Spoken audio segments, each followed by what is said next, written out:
Good morning, and welcome to Jewelers of America's latest series focused on helping jewelers navigate the coronavirus crisis. My name is Regina Carleglio, and I am the Director of Membership at Jewelers of America.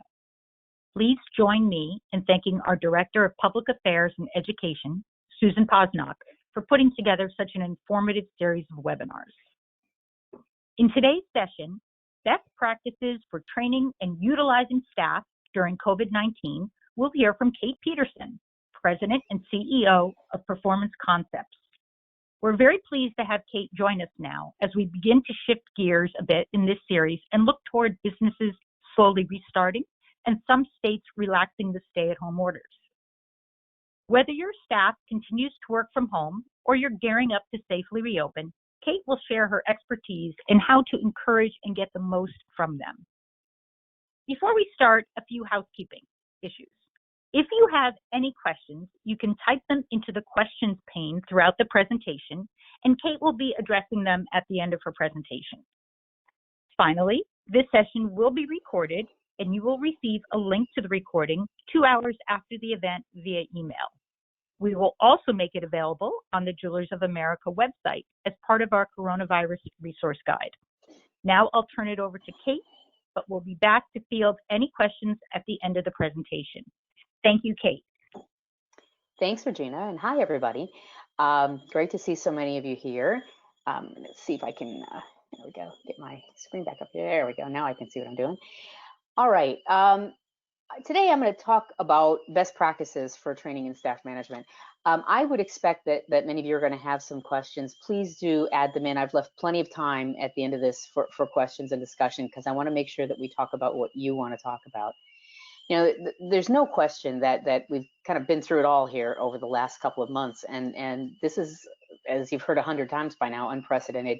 No one has a roadmap for this, so we're kind of flying by the seat of our pants in a lot of ways, but there are a lot of real smart people looking into what's really happening out there in terms of what's going on with people.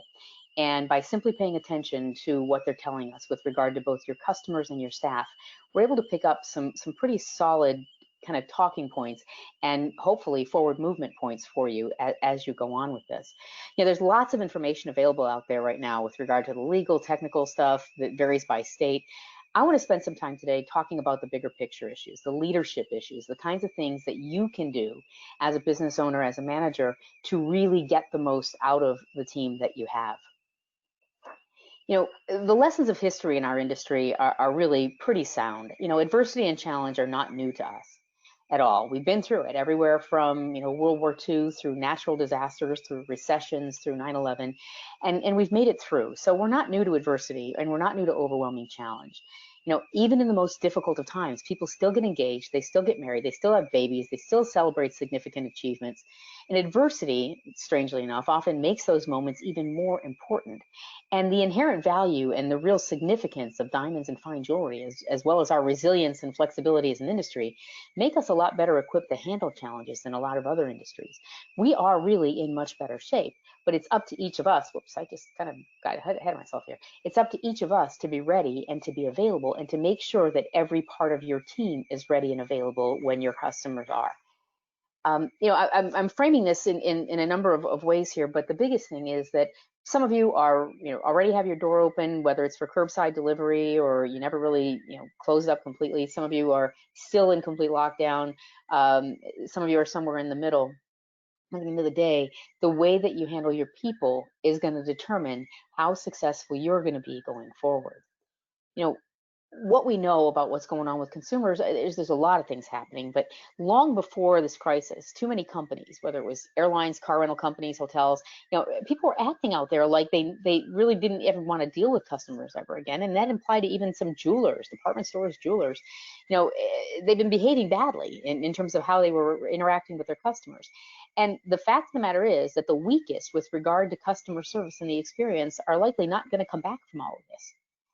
The good news is that creates a great opportunity for the rest of you to stand up and really rise up, stand out, and take a share of the market that wasn't available to you before.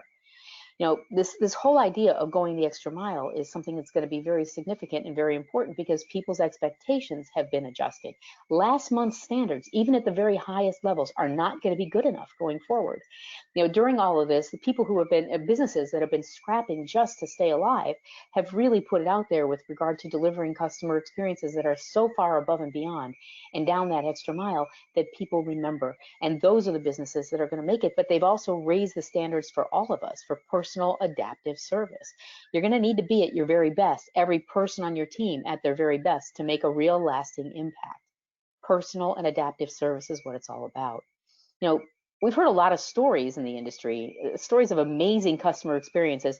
And the thing is that if you think about amazing customer experiences that they always revolve around someone, some person who went the extra mile, who went outside of their normal boundaries, often to help someone in need. I have a graphic up here of the Embracelet, and I know a lot of stores have capitalized on this particular event and this particular service to their community. A charity donation, the vendor, getting involved with the vendor, D. Berkeley in this case, and creating a product that was available to consumers, very specifically chosen for very specific reasons, and sold through their website, where all proceeds went to a local food bank. A really great idea and a really great way to stay in front of the customer and to stay relevant in your community. But what's going to make this memorable, and I'm telling the Bremer story, there are many others I know, but what's going to make this memorable is the personal touch and the way the story was told. Getting the product from D. Berkeley, getting everything together, the community knowing that the owners of the business were in the basement packaging these things and getting them ready for delivery, and then taking that extra mile again and making it highly personal. The smallest details making the difference. That is a family member in the organization that's actually on his bike pulling his toddler, delivering packages to the people in the community that bought the bracelet, and then making the experience completely memorable. This moment right here is what people are going to remember.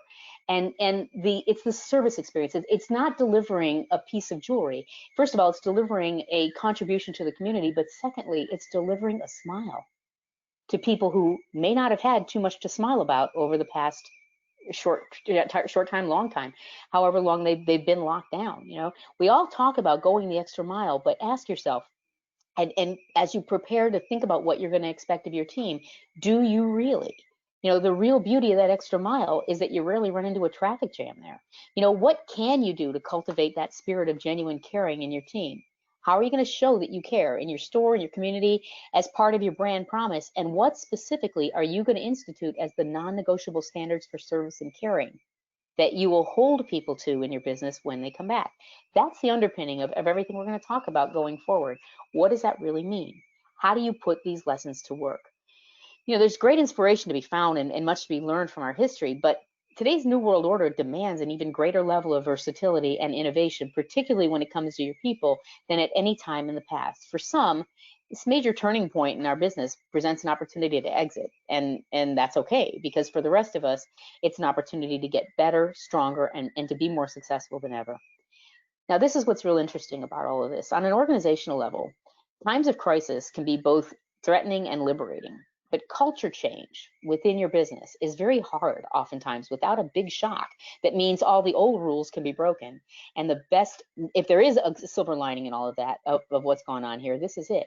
This is that moment. This is that shock that means that whatever the old rules were that kept you stuck to where you were are pretty much gone now. So you have the opportunity to open a lot of new doors. So ask yourself, have you ever stopped short of making policy changes that you knew were right for your business because you didn't think you'd get the support of your long tenured employees?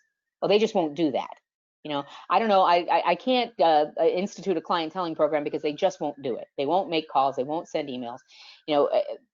Do you have prima donnas around? Do you have one or two prima donnas on your team? Maybe, the ones who sell well and get by with behaving badly in other areas because of it. Has it been easier for you to ignore performance not in keeping with your values than to confront it?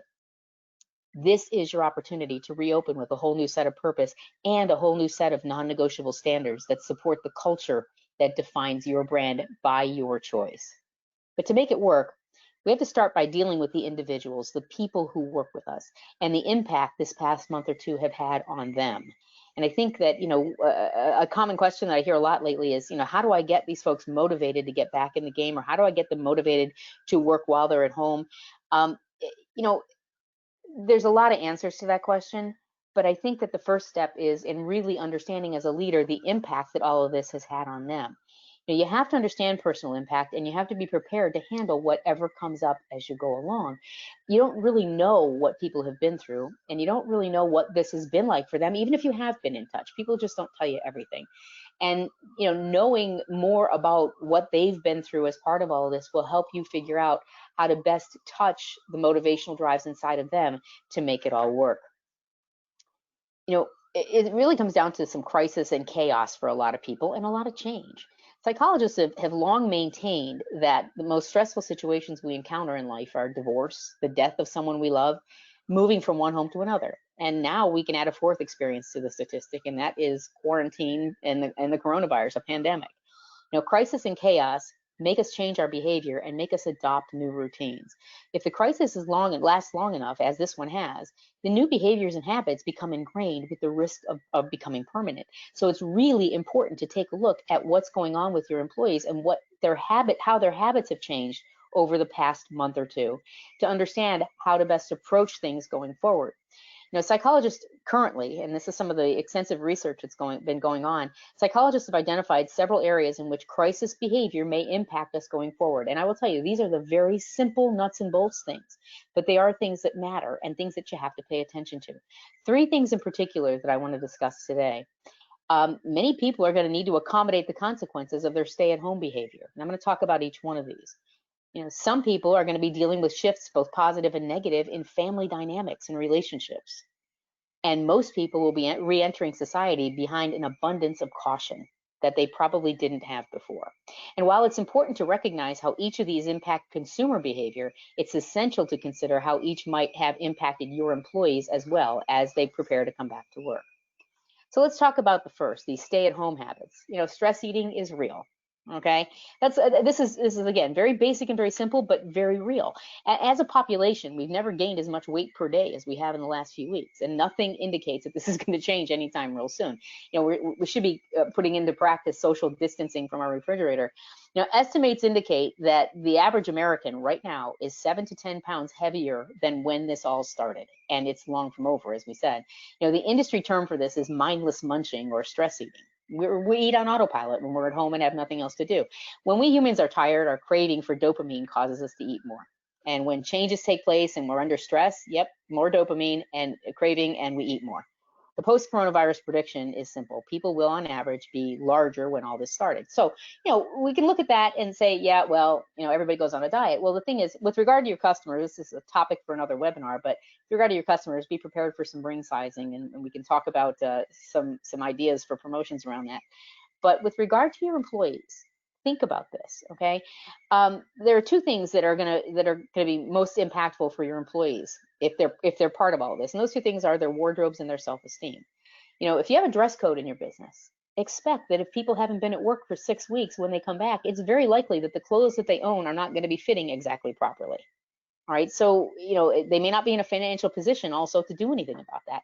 They may also be feeling depressed or angry with themselves for being in that position. That sort of mindset makes it very difficult for you to get them motivated to do anything at this point. So what can you do about it? Well, first and foremost, you have to be firm, but you have to be gentle. Don't relax your standards to the detriment of your brand, but be honest with people about the need for solutions. Give them time to adjust.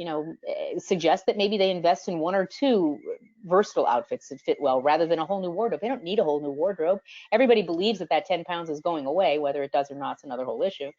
The thing is, if you can help them look better, they'll feel better and they'll perform better.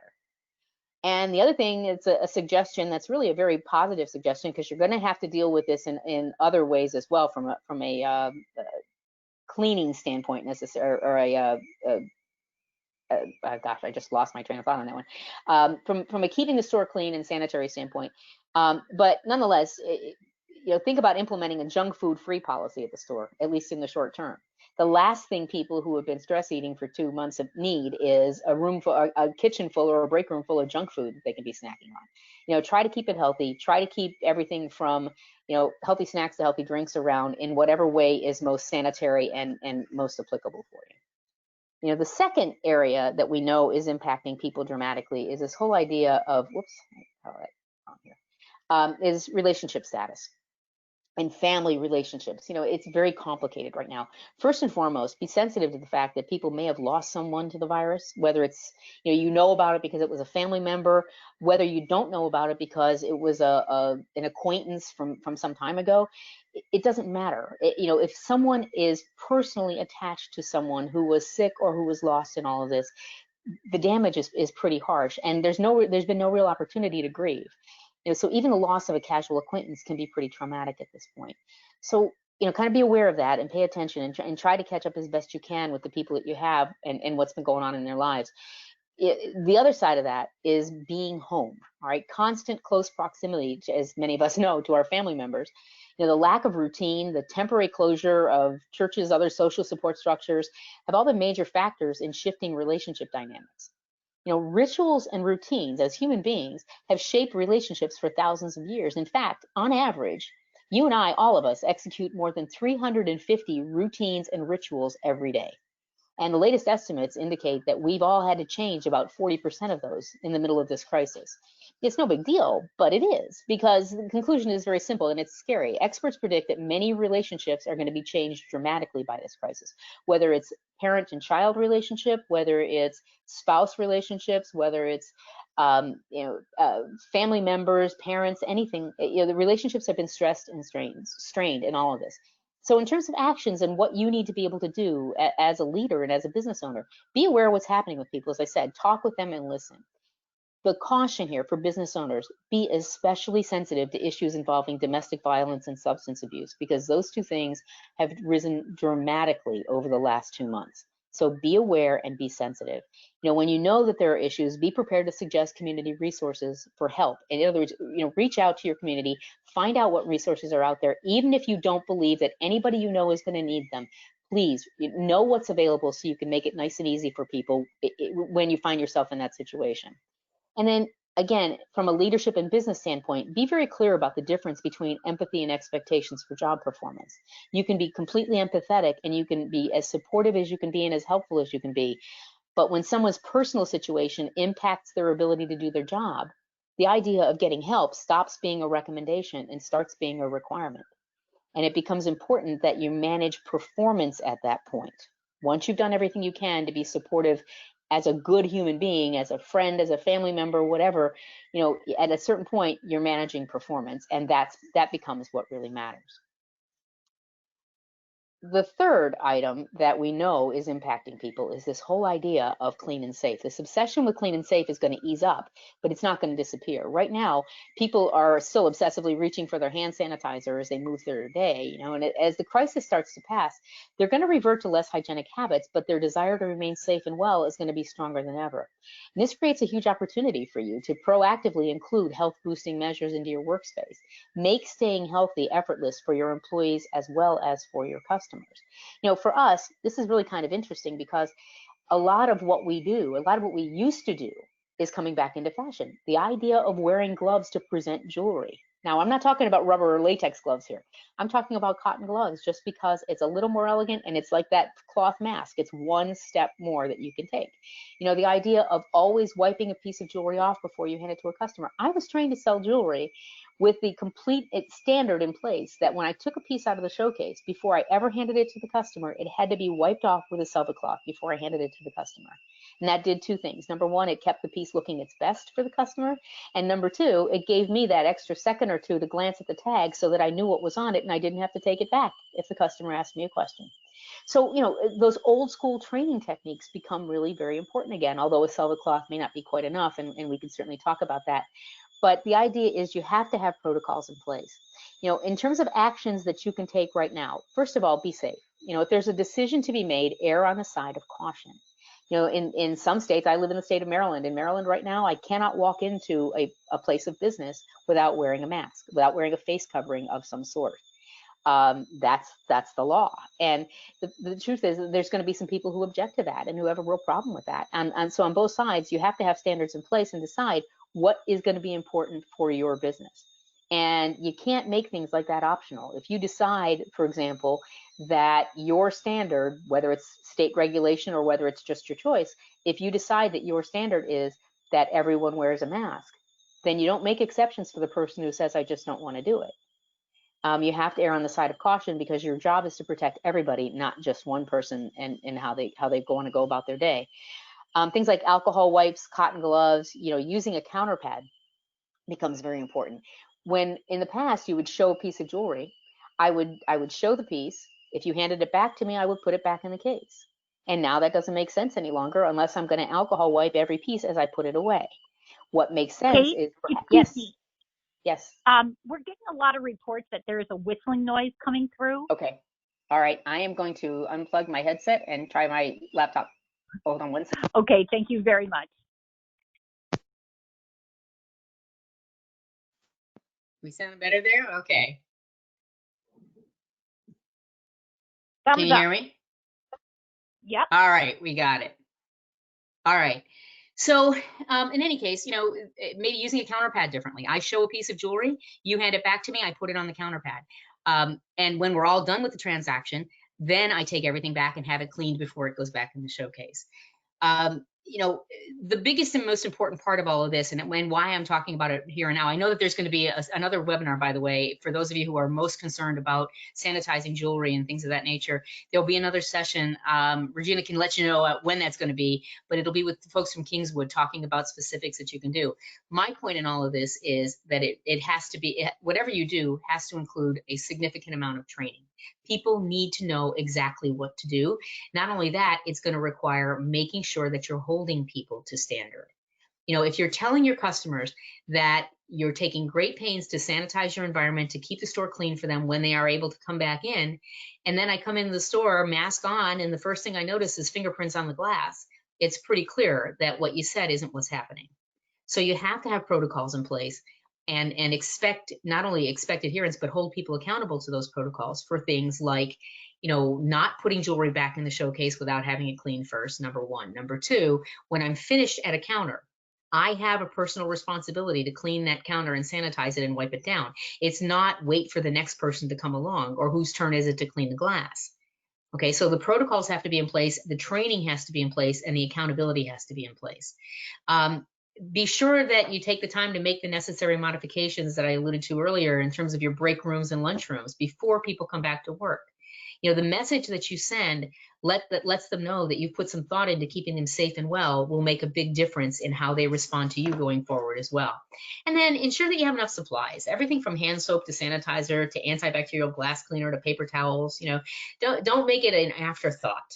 All right, if people know that you're going out of your way to keep them well and safe, they're going to go out of their way to be cooperative and to adhere to the standards that you put in place. Now, about expectations, awareness, and action. It's important as a business owner that you craft your personnel policies to suit your new normal. With every challenge comes opportunity, and the art form for all of us now is this. Don't be overwhelmed by the challenge. Rather, brainstorm around the opportunities. And now's the time to lay out your roadmap, whether you're still closed, preparing to open, or taking those first tentative steps. These things that I'm going to talk about next really should be chapters in your guidebook as you continue on in your process. The first, and arguably the most important, stay well. All right, for you and for your employees. And this means more than just avoiding a virus. It means seeing to your physical and mental health and your team's health daily. Contrary to the conventional wisdom, this might even get more difficult as you ease back into a regular schedule. Manage your expectations for how this might actually look. You may not be back to full time right away. You may not actually see customers for some time. So build strategies for keeping yourself and your team well and together as you ramp back up. Remember all of those habits that people have built over the course of the last few weeks, kind of the crisis behavior habits, staying up late, sleeping late, all the things that are going to make it difficult to get back into a regular daily routine. And be aware of them and help people take care of themselves. Again, I'm going to underscore the fact that, as a business owner, as a leader, you have a little bit of an obligation here that goes beyond the norm. Mental health agencies around the country are really concerned about dramatic surges in depression and even substance abuse among people who have been cut off from their routines and social circles. Now is a real good time to do a wellness check, a check on yourself as well as the people around you. How have you been spending your days? How have they been spending their days? Are you looking for excuses to justify behavior that might not have been okay a month ago? Don't be paranoid, but look for red flags. This is not about judgment. This is about a mirror check for everybody and making sure that people are really getting themselves well and staying well through it all. The second item is to be proactive and be practical. The world around us has been changing daily, and the best thing you can do now is to lay out a plan for capitalizing on the opportunity to do the things you never had time to do, that your associates never had time to do when the store was open or when it's too busy. Seek out some great ideas, build systems for client follow-up, finish that employee manual that's been on your desk for 3 years. By the way, that employee manual is critical. I've run across so many business owners over the last month or two that have said straight up, I never really had a policy in place for an emergency. I never had an emergency policy written out. So we didn't really have a protocol. We didn't know what to tell people to do. Right in the very beginning, all the confusion about, if I close and the governor just didn't say that I had to, do I have to pay? All of those things about how people use their time and what you expect of them can be part of an emergency plan that should be part of an employee manual, whether you have 2 employees or 50 employees. Now is a real good time to make sure that you have all of that in place. Take the time to define your new expectations, policies, and procedures in detail as well. Remember, this is an opportunity for a reboot for you to open with a whole new set of standards that reflect your core values and that define your brand and that apply to everyone. What are the new skills that everyone is going to need to have going forward? Right? What are you going to need them to do? One of the trends that we are 100% certain from a consumer behavior standpoint that we're going to have to be paying attention to is the idea that people have gotten very used to shopping online. They've gotten used to these Zoom meetings. They've gotten used to, my 80-year-old father has learned that he really doesn't have to go grocery shopping every week. How cool is it? He can shop on his computer and they deliver it right to his door. This is a guy who would never have done that before, but now that he knows how easy it is, that becomes part of the experience for him. So, know what are you going to need people to know how to do? A little story on this one. There's a company in China, China-based brick and mortar jewelry retailer with a lot of stores. The company name is called Ideal. And they were shut down, obviously, very early on in this process. In response to the crisis, in response to closing their stores, one of the very first things they did was they launched an initiative that they called 1,000 People, 1,000 Stores. And what they did was, as a first step, they retrained their sales associates, the store sales associates, to essentially become live stream show hosts, so that they were working live streaming with product rather than having people come into the stores. And if most stores that I've worked with over the years have had at least 1 or 2 people in them that could barely ring up a sale and almost went into a cold sweat when they had to get near a computer. This is the time to make sure that people are retrained to do what they need to do to take care of customers the way you need them taken care of going forward. It's not going to be okay to have half of a staff that's okay with texting and emailing people and another half that still won't go anywhere near it. You have to start putting protocols in place that are going to make what we call shop streaming a part of your brick and mortar experience. Omni-channel availability. We know that this is essential to consumers right now. So you can't afford to have people around you who are not willing to learn how to do it. The good news is that even the most resistant people over the past several weeks or months have had to learn to do things that they would never thought that they could do before. So you're in a position now to capitalize on that. Do people need to know how to do live stream and virtual meetings? Yeah, I would argue that they do. Do they need to be able to participate in proactive client management using emails and texts? Absolutely. Do they all have to be well-versed in social media and outreach and engagement? Yeah. As your staff returns, they've got to know what they're signing up for, and they should be allowed to decide if they want to be a part of that or not going forward. Not everybody is going to want to work this hard. As I said earlier, this also presents an opportune time for people who have been on the fence about what they want to do going forward to decide whether or not they really want to do it. So make sure your standards are clear. Make sure you've spelled everything out. Make sure you know how you want this to look, because that's what you're putting in front of people as they come back to work. Now, stay positive and productive in the middle of it all. Keep everyone positive and productive. We can't change the circumstances, but are in charge of how they affect us. We have to be able to think about what if and what about. Be a leader and be real, but please don't let your team see you being negative and angry, especially over things that you have no control about, and neither do they. Regardless of political bent, and regardless of what side of the fence you fall on this, having people see you angry if you are, or having them read your social media posts blasting the governor for being an idiot is probably not the smartest thing that you could be doing if you're doing that. If you're not, congratulations. But you also want to make sure that people understand the idea that as a business, it's not about taking a position. As a business, it's about doing everything you can for the benefit of all of your customers and associates. So now you get to ask yourself, on top of all of that, what have you expected of yourself and your team over these past weeks with regard to engagement and learning? If you've held your team to a training schedule while they've been away from the store, congratulations, you've got a nice head start. If you haven't, there's still a lot of time. There's a wide variety of professional development and training opportunities available right now, most of them at no cost to you. From webinars like this one and many others that are happening in the coming weeks, to DPA's e-learning program, to online courses from Platinum Guild, International Society of Gemologists, among others, recordings from presentations from previously sponsored JA programs, MJSA programs, in-store webinars, others, to the accredited Diamond Council of America courses. There's no shortage of ways to invest your time and payroll hours productively. If you have been paying people, whether it's through a PPP loan or whether it's out of your pocket, if you have been paying people, the fact of the matter is they have an obligation to work. And you have an obligation to tell them what you need them to do. Whether you're still closed, whether you're preparing to open, or whether you're taking those first steps to bring customers back, don't let this opportunity slip away. For you as business owners, it's not hard to research available options. Assign very specific programs to each person on your payroll, every person on your payroll, regardless of their position, with the expectation that they bring back notes and key points to the rest of your team. Now, here's just a thought, something for you to file away and think about. Lots of top-level professionals have been taking advantage of these opportunities for some time now. And when your store reopens, it's safe to expect that your customers are going to be expecting a lot more from you in terms of service and in terms of availability. And you can also expect that your competitors may very well have gotten better at what they do as well. Don't get left behind, and don't let your people get left behind. Give them something to do. The argument could easily be made, and I've heard it 100 times, well, why aren't they doing that by themselves? Well, there's a lot of factors going on here.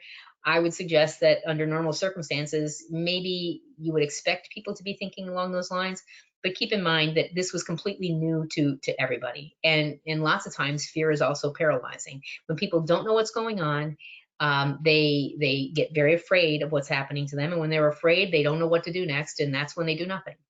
And, being able to hand them something and say, this is what I expect from you this week. One store that I work with is having every employee come up with their own list of things, but they have to turn that list in at the beginning of the week and then at the end of the week talking about what they did.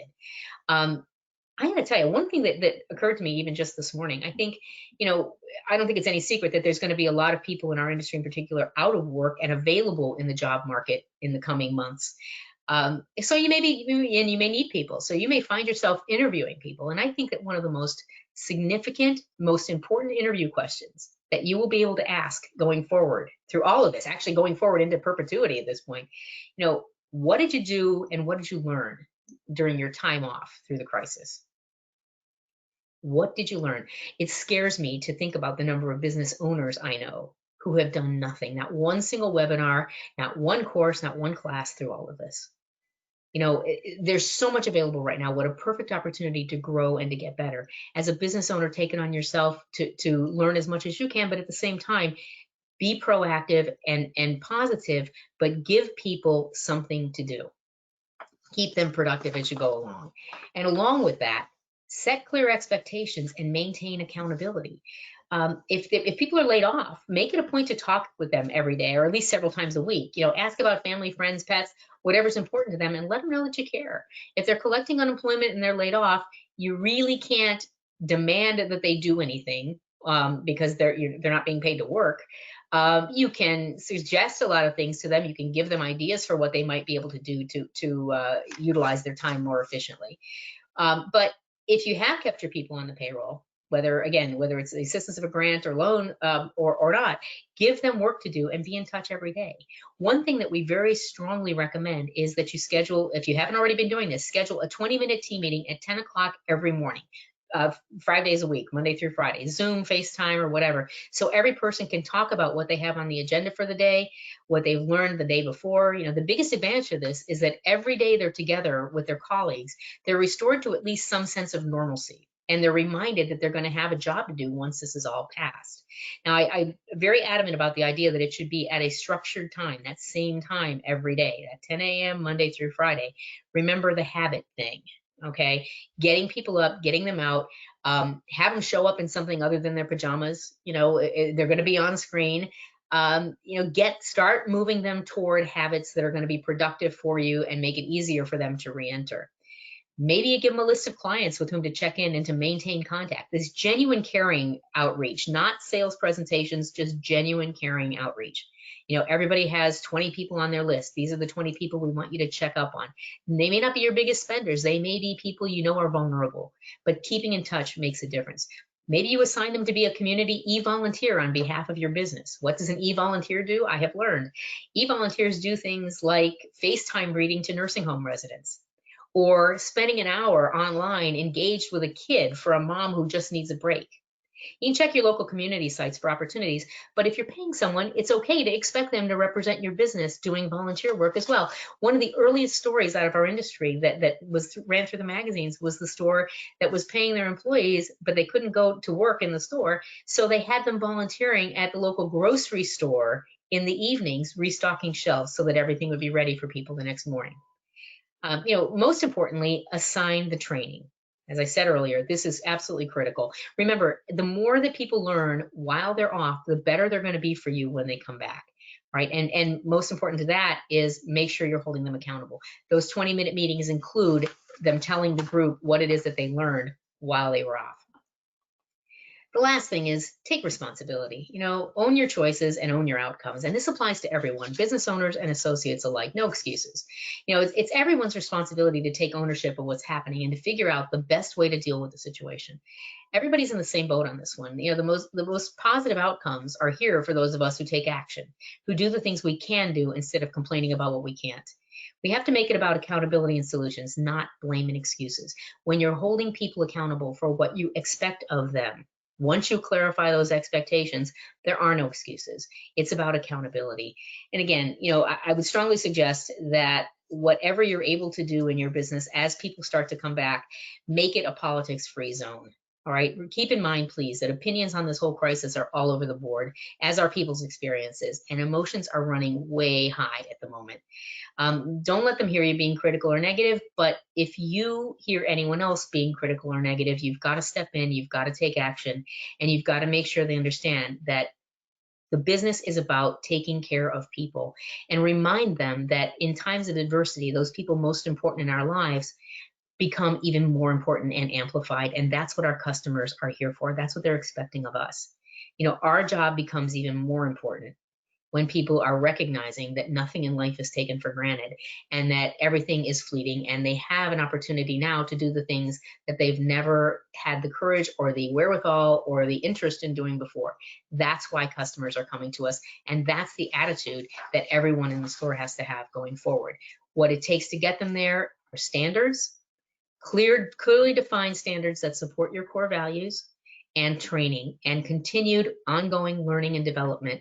And everything that you can do as a leader to keep the flock sort of moving in the same direction is what's going to help you going forward get back on the road to a successful, strong, positive business.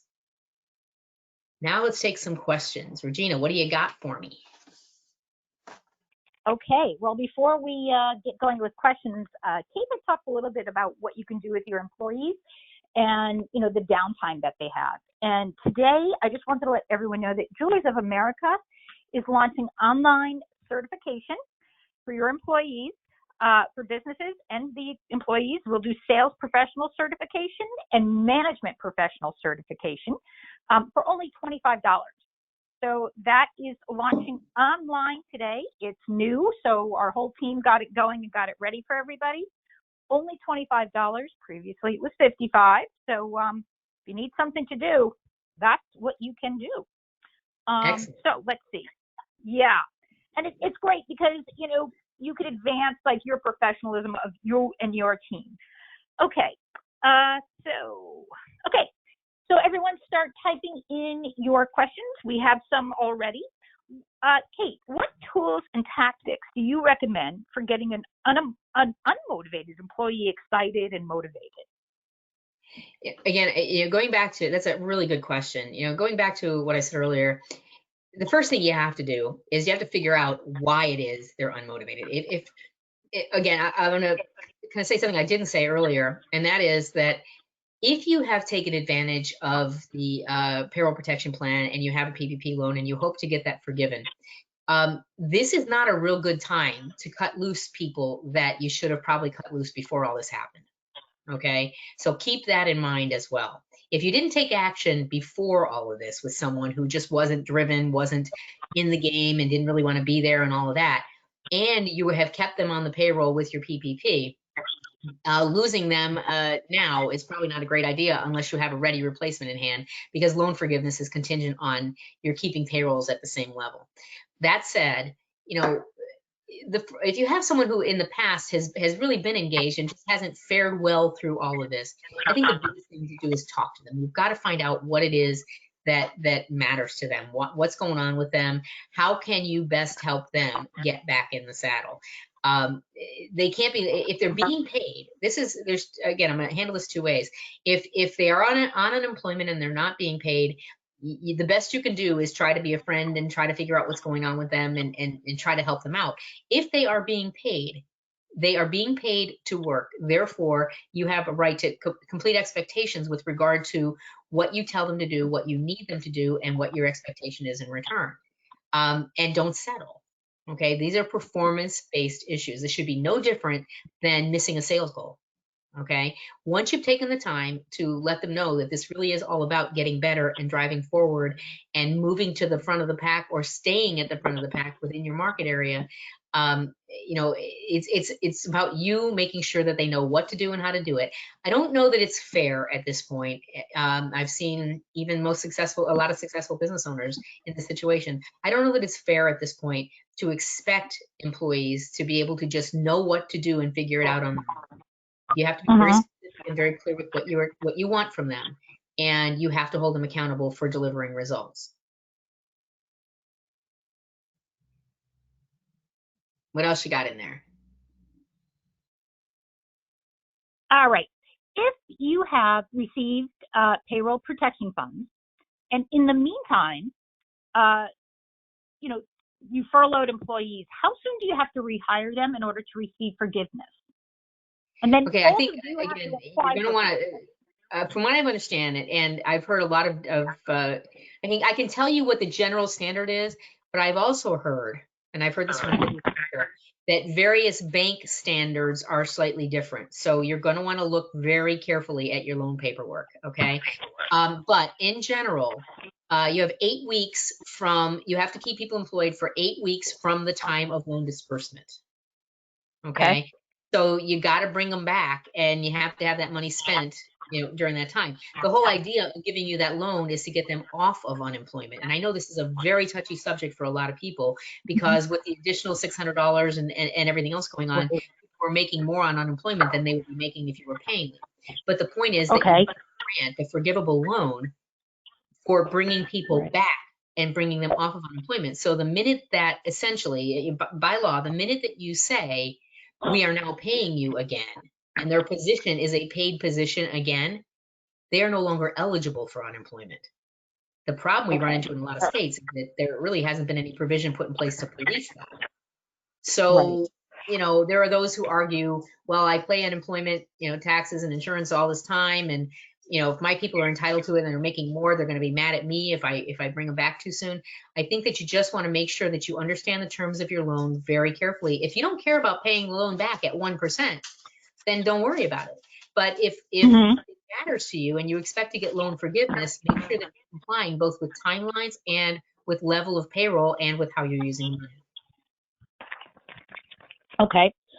Also, I want to add in, I heard, and again, this is not official advice, but if you do have an employee that you had furloughed and you go to hire them back and they're like, well, no, I already got another gig, and you're having a hard time, keep good documentation of those conversations, because I believe also with forgiveness, if you can't hire someone back because they've gone somewhere else, maybe at Amazon, who knows, right? But if they've gone somewhere else, keep documentation that you did this and the day of the conversation. So I said that's going to be very helpful as well. And that's also a very good time to keep your eyes open for that replacement person, because again, there may be provisions in your loan that says that you have to keep payroll at the same level. So if someone chooses not to come back, and by the way, that right. the other thing, file your paperwork appropriately. If someone tells you they don't want to come back, you need to let the state know that, because they're no longer eligible for unemployment. And if their reason for not coming back is they don't want to give up their unemployment just yet, that doesn't count. Right. Okay, so they just resigned, therefore they're no longer entitled to unemployment. Here's a great question. How can we expect our oldest salesperson to work from home who works from home right now, who doesn't have access to a computer or client information, or, maybe they're not, tech savvy, right? Certainly like my parents' generation, right? They're the late adopters to any type of technology. So is there something we can do for some of our employees who might not be, tech? Okay, I want to answer that in two ways. The first is, be careful about underestimating. I have witnessed over the last 2 months some amazing things for people that I had no idea would ever come around that curve. Okay. Necessity is the mother of invention, as we've all heard said, and there's not been any greater necessity than what we've seen over the last 2 months. People have learned to adapt. That person who has no access to anything at all, how are they surviving right now? Right. If they don't have a computer, if they can't, order things online, if they're, oh my God, if they're not live streaming Tiger King, how are they surviving? Yeah, we should do a poll at the end of all of this. Who are fans on which side of this? Anyway, I think number one, don't underestimate. Number two, if it really is legit, if it is really legitimate, and they have someone at home helping them, and they just don't have another way to do it, give them a list of 20 customers with phone numbers. Okay. And say, look, all I want you to do is call and be friendly with these folks. Maybe they get a list of 50 because they're going to have to do it over a few weeks. Check in on them. Tell them you're calling on behalf of, Joe's Jewelry, and you want them, and you just want to make sure that they're okay. Is there anything that they need? And make sure they know that if the customer says, yeah, I could really use some help with whatever, that they just contact you. And that you see to, you get things taken care of.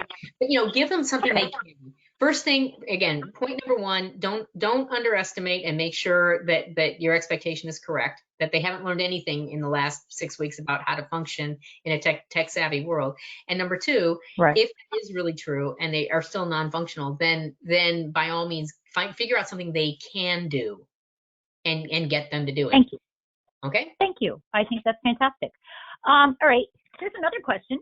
With the economy, oh boy, wait a minute. Oh boy, that one came out quick. All right. Okay. I sense difficulty with my best employees who are freezing, I guess, for lack of a better word, and not performing to their normal capacity. So, obviously, I think you said earlier, right? We have to understand that who knows what's going on the back end. But how should I address this with them? Okay. I think the biggest issue in this one is that you can't make excuses. Okay. Don't settle for poor performance if you understand that there's more opportunity. Make sure that you're setting standards. The biggest reason that people fail to perform to expectations is because they don't understand expectations. All right. If they're walking around thinking the whole world's in the dumpster right now, this whole thing's a dumpster fire, nothing's going well, people aren't going to be buying jewelry ever again, they don't feel the need to step it up or to perform. This also brings up another really, really good point, and I'm glad you asked that question, whoever asked that one, because I didn't get to talk about this. We really don't. You may be paying let's say you may be paying your employees. You may have kept them on the payroll this whole time. All right, but you may not know what their personal circumstances are beyond that. It could be that you're paying them, but their spouse or roommate or someone else in the home, someone else who shares their expenses has not been getting paid. Okay, you don't know their financial situation. One thing that I think most salespeople are not all, but most salespeople are notorious for is selling from their own pocketbook. In other words, if I can't afford this and I think buying jewelry is a stupid idea in the middle of all of this, I can't imagine that any customer would want to either. Okay. So make sure that you have those kind of conversations with people and let them know that it's not only that people want to buy jewelry. In many cases, they've waited for this moment for a very long time. They regret the fact that Yeah. they didn't much sooner, whether it's an engagement ring or a really nice gift. Keep in mind also, and let them know also, that the things that people spend money on, many of those things are not available to them right now. You know, that anniversary gift, that 25th anniversary gift that might have been a trip to Hawaii isn't. Okay, so there's a lot of opportunity for significant purchases of things that have symbolic meaning to people, way beyond that. So I think that you know, the biggest thing is set the standards and make sure that you help everyone understand that they shouldn't be selling out of their own pocket. That this really is about people who want us to be there and who need us. And truth be told, if somebody doesn't want to have anything to do with buying jewelry right now, they're not going to, and you're not going to be Right. dealing with them anyway. Okay, so you know, make Excellent. sure they're not selling out of their own pocket. Make sure you know what's going on with them, and set your standards and make it very clear that excuses are not acceptable. I like that. In fact, I think one of the very first webinars we had, it was Andre Savoy from High Level Thinkers, and he spoke about, I think it was Ramsey's Jewelers down in Louisiana, and a customer had come in right after Katrina, and basically this guy's town was completely decimated. You know, Yeah. and he's like, why are you here buying jewelry? He's like, because I want to put a smile on my wife's face, right? People still have life events they want to recognize. So great. Thank you so much. Here's another question. With the economy slowly opening, younger employees may be more willing to show up to work than older employees, and those who might be compromised, you know, susceptible to COVID. How do you deal with the employees who might be a little scared to come back to work? Yeah, that's a real good question, and I think we have to, first of all, we have to expect that. Okay. There's a couple of things. First of all, I would expect, for most of you, I would expect that you're not going to just open the door and have everybody back all at once anyway. This is going to be a phased in process. So maybe the first thing you do is you kind of sort people by their tolerance level, for example. Those who are most ready to come back and most willing are first in line. But that doesn't mean that everybody else doesn't work. You know, everybody else has to be given more of the work from home tasks. Make sure that you divide up responsibilities. If you're paying two different people and one person is willing to come to the store and the other one is still hesitant, make sure that that hesitant one who wants to still work at home a little bit longer has work to do that's going to be productive for the whole team. The second thing is, Okay. make sure that you're carefully documenting everything that you're doing to keep people safe.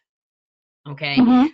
What have you done in the store? You know, the idea of everybody wearing masks. Yeah. And by the way, there's security training involved in that as well. If you're going to expect everyone to be wearing masks, including your customers, make sure everyone understands the appropriate protocol. What are you expecting customers to do? How are you protecting their safety? That's another concern that a lot of people have. What are you doing to protect people's safety, both health-wise and security-wise? And at a certain point, people are going to have to make a decision.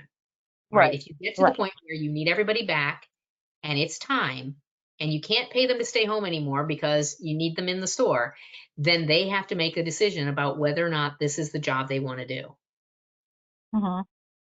Okay. Thank you. No. Here's a question that, again, if you can't answer, you know, I could always take this offline with the person, but market analysis of demand and supply, how do you see that shaking out, especially, say, in the diamond industry? Or, you know, is this a good time for anyone to enter the market? Or what do you think is going to happen? Like, do you think wholesale, and this is purely, you know, we assume your feeling on this. Yeah, let me dust off my crystal ball here just a little. Yeah, okay, thank you. I don't know. I think if history is any indication, there's another webinar that we've been running, or the Diamond Producers Association has been running. It's called Through It All. And through that, in that particular webinar, we trace history, and starting back as far back as World War II.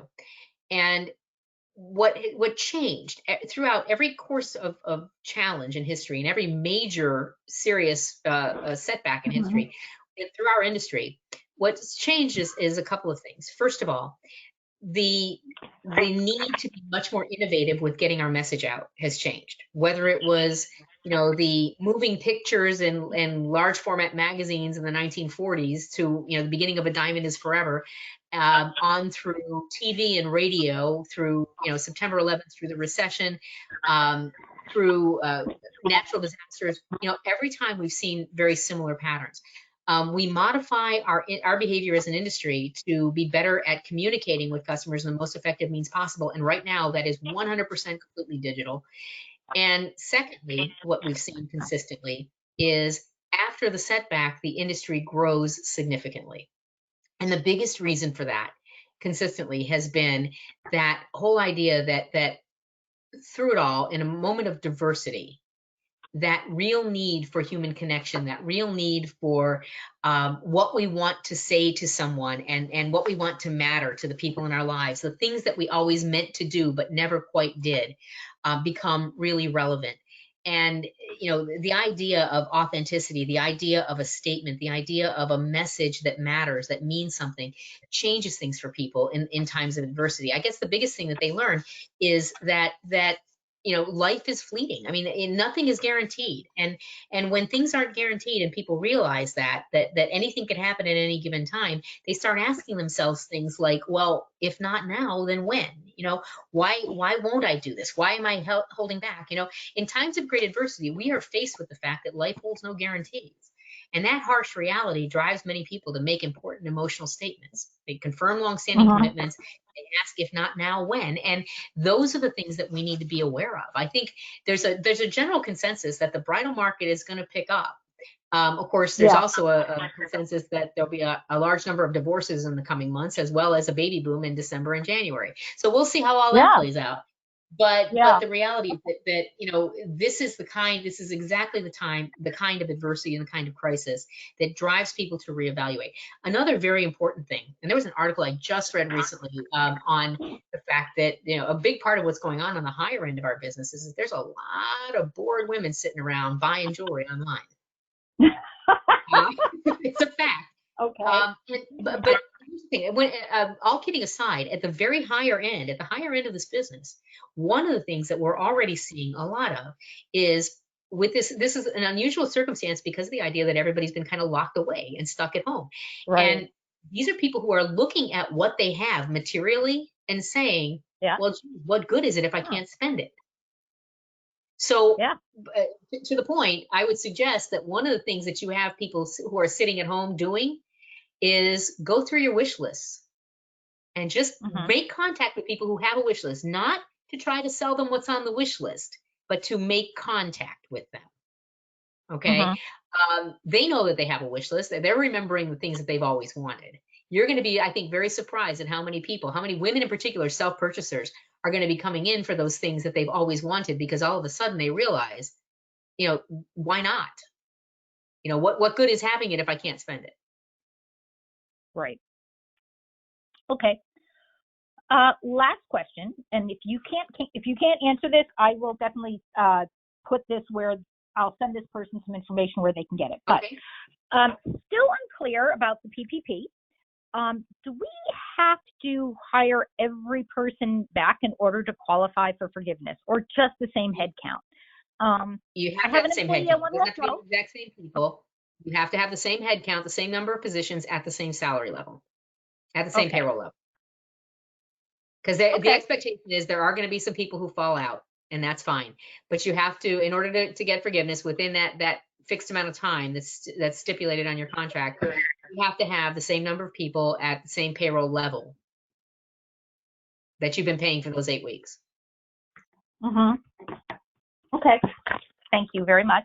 Last question. I just want to make sure this person gets their question considered. Nancy Fancy Color Natural. Yeah, not Nancy. Natural Fancy Color Diamond Jewelry. Where do you see the market as that? And P.S. everybody, National Jeweler had a great article about that 3-point-something fancy blue that's going to go up to auction on Sotheby's. So take a look at that. But I'll turn this one over to you, Kate. That's another one. Dust off the crystal ball. I think for a long time now, natural fancy colored diamond jewelry has been trending upward. certainly more upmarket than mid-market, but nonetheless, in most categories, the reason is the drive toward the more personal and the more statement, kind of the more individual Yeah. personal statement pieces. So there's that. In addition, people who are particularly the maybe 30 to 27, 27 to 32-year-old, particularly brides right now, have had plenty of time on their hands in the recent past to be doing all kinds of research. And there are a lot of great articles out there, fashion articles, not just, it's two things. It's natural fancy colors and it's fancy shapes. And both of those things are getting a tremendous amount of press in fashion circles. So with nothing to do but research, when you're thinking that you're due to get a diamond at some point soon anyway, I think you're going to start to see people coming in with requests for things that they may not have thought about before because they've had nothing but time to look for things that they may not have seen otherwise. Okay, great. So that wraps up the questions. So as a reminder, if you are not, and P.S., Kate, fantastic, great information. Thank you. I've learned stuff, and I hope everyone here did. As a reminder, if you are not a member of Jewelers of America, and to be certified, you get that certification, you have to be a member. You have no reason not to be a member because you may join for free by going to our website, jewelers.org, and you will be entitled to all the benefits for the remainder of 2020. That's if you're a supplier or if you are a member. And you could find all that information about on Jewelers of America. Just go to our website, you could see all that. So we have 2 webinars coming up next Tuesday. We have in the morning, we're going to welcome back experts from Jewelers Mutual for how to safely reopen your business. And then at 2 p.m., Michelle Groff from National Jeweler is back with her My Next Question, Retail Now and Then. And this is a Q&A style webinar where she'll feature Peter Smith from Memoir and Hearts on Fire, and Sherry Smith of the Edge Retail Academy. Last reminder, today's session was recorded. We'll be sharing the link. Don't hesitate to reach out to Jewelers of America with any questions or concerns. You could email me, but I'm not going to bore you all with spelling my last name. So just, members@jewelers.org. Send any questions, they'll come to me. And lastly, I always like to end these webinars with just a little quote, and I picked it out before the webinar, not even knowing what Kate was going to be speaking about. But here's what I have to say. Being positive in a negative situation is not naive. It's leadership. So go Excellent. out and be a leader in everything you do. So thank you, everyone. As every day closes, we are one day closer to this being over. And I wish you good health and stay safe. Thank you, Kate. Bye, everyone. Stay safe and be well. Thanks, Regina. Thanks, Kate.